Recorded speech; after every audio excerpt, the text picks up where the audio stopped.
Good morning বন্ধুরা, সবাইকে সুপ্রভাত। সবাইকে সাফল্যের দিশা ইউটিউব চ্যানেলে স্বাগতম। আজকে 27শে জুলাইয়ের কারেন্ট অ্যাফেয়ার্স নিয়ে আলোচনা করব। তোমরা প্রত্যেকে প্রথম থেকে শেষ পর্যন্ত ক্লাসটা করো এবং ক্লাসটা ভালো লাগলে অবশ্যই লাইক করে দিও এবং চ্যানেলটিকে সাবস্ক্রাইব করে নিও। তাহলে শুরু করছি আজকের ক্লাস। আজকের ক্লাসে ফার্স্ট কারেন্ট অ্যাফেয়ার্স হলো WSF বিশ্ব জুনিয়র স্কোয়াশ চ্যাম্পিয়নশিপ 2024 কোথায় অনুষ্ঠিত হয়েছিল? উত্তর হবে মার্কিন যুক্তরাষ্ট্র। এই সম্পর্কে জেনে নেব। WSF world junior squash championship 2024 হলো একটি বার্ষিক ইভেন্ট যা মার্কিন যুক্তরাষ্ট্রের টেক্সাসের হিউস্টন স্কোয়াশ ক্লাবে অনুষ্ঠিত হয়। বিশ্ব স্কোয়াশ ফেডারেশন হলো বিশ্বের স্কোয়াশের নিয়ন্ত্রক সংস্থা। এটি 1967 সালে আন্তর্জাতিক স্কোয়াশ র্যাকেটের ফেডারেশন হিসাবে প্রতিষ্ঠিত হয়েছিল এবং এটি 1992 সালে বিশ্ব স্কোয়াশ ফেডারেশন নামকরণ করা হয়েছিল। এর সদর দপ্তর রয়েছে ইংল্যান্ডে। নেক্সট, জর্জেস এল হেড্রিক কোন ব্যাংকের হবে? এটা কোন ব্যাংকের সিইও পদে নিযুক্ত হলেন? উত্তর হবে HSBC ব্যাংকে। এই সম্পর্কে জেনে নেব। HSBC ব্যাংক সদর দপ্তর রয়েছে লন্ডন, যুক্তরাজ্য। প্রতিষ্ঠাতা টমাস সাদারল্যান্ড এবং প্রতিষ্ঠিত হয়েছিল 3রা মার্চ 1965 সালে হংকংয়ে।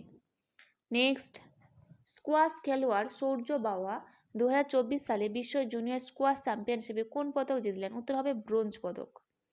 এই সম্পর্কে জেনে নেব। সৌর্য বাওয়া দ্বিতীয় ভারতীয় পুরুষ খেলোয়াড় যিনি বিশ্ব জুনিয়র স্কোয়াশ চ্যাম্পিয়নশিপে পদক জিতেছেন। কুশ কুমার এশিয়ান গেমসের স্বর্ণপদক বিজয়ী প্রথম ভারতীয় পুরুষ খেলোয়াড় যিনি 2014 সালে বিশ্ব জুনিয়র স্কোয়াশ চ্যাম্পিয়নশিপ সংস্করণে ব্রোঞ্জ পদক জিতেছিলেন। WSF হবে এটা। WSF world junior squash championship 2024 পুরুষ একক বিভাগে শিরোপা জিতেছে মিশরের মোহাম্মদ জাকারিয়া এবং WSF world junior squash championship 2024 মহিলা একক বিভাগে শিরোপা জিতেছে টানা তৃতীয়বারের মতো রেকর্ডের জন্য মিশরের আমিনা ওরফি।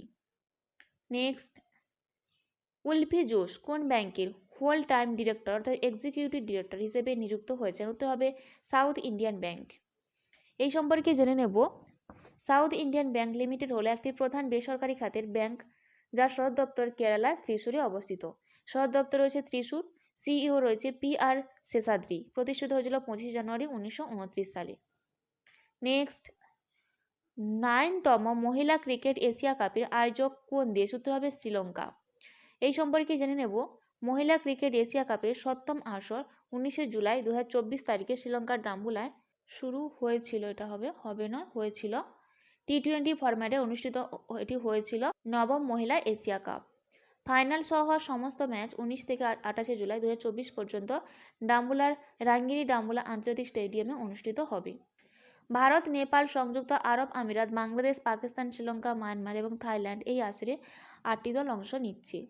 গত 8ম 2022 সংস্করণে 7টি দল অংশগ্রহণ করেছিল এবং নেপাল 2024 সংস্করণে 8ম দল হিসেবে যুক্ত হয়েছে। নেক্সট, সম্প্রতি ফ্রান্সে সর্বোচ্চ বেসামরিক সম্মানে ভূষিত হয়েছেন কে? উত্তর হবে রোশনি নাদার মালহোত্রা। এই সম্পর্কে জেনে নেব। ACL টেকনোলজিস এর চেয়ারপারসন রোশনি নাদার মালহোত্রা ফ্রান্সের সর্বোচ্চ বেসামরিক সম্মান সেট সম্মানে অর্থাৎ Chevalier de la Légion d'honneur অর্থাৎ Knight of the Legion of অনারে ভূষিত হয়েছেন। নেক্সট, কে পাকিস্তানের প্রথম মহিলা হিসেবে লাহোর হাইকোর্টের অর্থাৎ LHC এর প্রধান বিচারপতি হিসেবে শপথ নিলেন? উত্তর হবে আলিয়া নীলুম। এই সম্পর্কে জেনে নেব। বিচারপতি আলিয়া নীলুম প্রথম মহিলা পাকিস্তানের লাহোর হাইকোর্টের প্রধান বিচারপতি হিসেবে শপথ নিয়েছেন। পাকিস্তানের অন্তর্গত পাঞ্জাব প্রদেশের গভর্নর সর্দার সেলিম হায়দার খান তাকে শপথ বাক্য পাঠ করান। শপথ অনুষ্ঠানে উপস্থিত ছিলেন পাঞ্জাব প্রদেশের প্রথম মহিলা মুখ্যমন্ত্রী মরিয়ম নওয়াজও। নেক্সট, সম্প্রতি প্রধানমন্ত্রী নরেন্দ্র মোদী কোন দেশের সর্বোচ্চ বেসামরিক সম্মানে ভূষিত হয়েছেন? উত্তর হবে রাশিয়া। এই সম্পর্কে জেনে নেব। প্রধানমন্ত্রী নরেন্দ্র মোদী সম্প্রতি রাশিয়ার সর্বোচ্চ বেসামরিক সম্মান Order of Saint Andrew the Apostle এ ভূষিত হয়েছেন। The Order of Saint Andrew the Apostle হলো রাশিয়ার সর্বোচ্চ রাষ্ট্রীয় অলঙ্করণ যা রাশিয়ার প্রথম সম্রাট পিটার দ্য গ্রেট দ্বারা প্রস্তাবিত হয়েছিল 1699 সালে। নেক্সট, এশিয়ান ডেভেলপমেন্ট ব্যাংক অর্থাৎ ADB ভারতে রুফটপ সোলার সিস্টেমের জন্য কত মিলিয়ন ঋণ অনুমোদন করেছে? উত্তর হবে 240.5 মিলিয়ন মার্কিন ডলার। এই সম্পর্কে জেনে নেব কার্বন নিঃসরণ কমাতে তার বৈশ্বিক প্রতিশ্রুতির সাথে সামঞ্জস্য রেখে 2030 সালের মধ্যে অফসিল জ্বালানি শক্তির উৎস থেকে ক্রমবর্ধমান বৈদ্যুতিক শক্তি ইনস্টল করার ক্ষমতা প্রায় 50% অর্জন করার লক্ষ্য ভারতের। সদর দপ্তর হচ্ছে মান্দালুয়াং, ফিলিপাইন। প্রতিষ্ঠিত হচ্ছে 13 ডিসেম্বর 1966-তে। সভাপতি হচ্ছে মাসাতসুঙ্গ আসাকোয়া এবং সদস্যপদ হচ্ছে 68টি দেশ। নেক্সট, কে থানে থেকে বোরি ভ্যালি ভারতের দীর্ঘতম এবং বৃহত্তম উর্বান টানেলের উদ্বোধন করলেন? উত্তর হবে প্রধানমন্ত্রী নরেন্দ্র মোদী। এই সম্পর্কে জেনে নেব প্রধানমন্ত্রী নরেন্দ্র মোদী 13 জুলাই 2024-এ থানে বোরিভুলি টুইন টানেল উদ্বোধন করলেন। 11.8 কিলোমিটার টানেলটি থানে এবং বোরিভেলির মধ্যে ভ্রমণের সময় 1 ঘন্টা থেকে কমিয়ে 12 মিনিট করবে। Mumbai metropolitan region development authority দ্বারা থানে বোরিভেলি টুইন টানেল করতে খরচ হয়েছে 16,000 কোটি টাকা। এই ছিল আজকের দিনে গুরুত্বপূর্ণ কারেন্ট অ্যাফেয়ার্স। এইরকম গুরুত্বপূর্ণ কারেন্ট অ্যাফেয়ার্স পেতে অবশ্যই সাফল্যের দিশা ইউটিউব চ্যানেলটিকে সাবস্ক্রাইব করে নিও এবং বন্ধুদের মধ্যেও শেয়ার করে দিও।